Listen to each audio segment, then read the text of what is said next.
2 Kings chapter 11. When Athaliah, the mother of Ahaziah, saw that her son was dead, he proceeded to destroy the whole royal family. But Jehoshaphat, the daughter of King Jehoram and sister of Ahaziah, took Joash, son of Ahaziah, and stole him away from among the royal princes who were about to be murdered. He put him and his nurse in a bedroom to hide him from Athaliah, so he was not killed.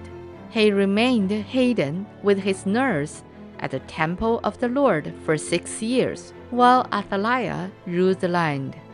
In the 7th year, Jehoiada sent for the commanders of units of 100, the Cariats and the guards, and had them brought to him at the temple of the Lord. He made a covenant with them and put them under oath at the temple of the Lord. Then he showed them the king's son. He commanded them, saying, "This is what you are to do.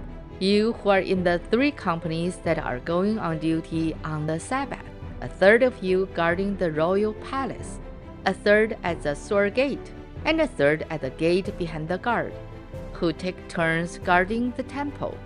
And you, who are in the other 2 companies that normally go off Sabbath duty, are all to guard the temple for the king. Station yourselves around the king, each man with his weapon in his hand. Anyone who approaches your ranks must be put to death. Stay close to the king wherever he goes." The commanders of units of 100 did just as Jehoiada the priest ordered.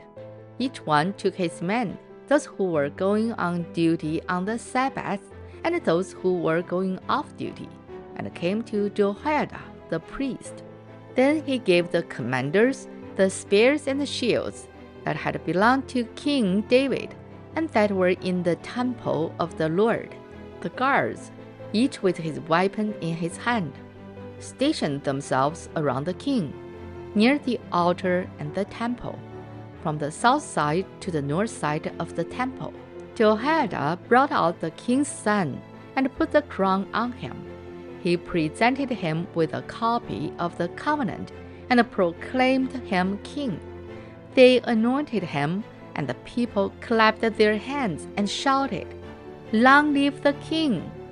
When Athaliah heard the noise made by the guards and the people, he went to the people at the temple of the Lord. She looked, and there was the king, standing by the pillar, as the custom was. The officers and the trumpeters were beside the king, and all the people of the land were rejoicing and blowing trumpets. Then Athaliah tore her robes and called out, "Treason! Treason!" Jehoiada the priest ordered the commanders of units of 100, who were in charge of the troops, "Bring her out between the ranks, and put to the sword anyone who follows her." For the priest had said, "He must not be put to death in the temple of the Lord." So they seized her as she reached the place where the horses entered the palace grounds, and there she was put to death. Jehoiada then made a covenant between the Lord and the king and the people, that they would be Lord's people. He also made a covenant between the king and the people. All the people of the land went to the temple of Baal and tore it down. They smashed the altar and idols to pieces and killed Mattan, the priest of Baal, in front of the altars. Then Jehoiada the priest posted guards at the temple of the Lord. He took with him the commanders of hundreds, the Cariats, the guards, and all the people of the land.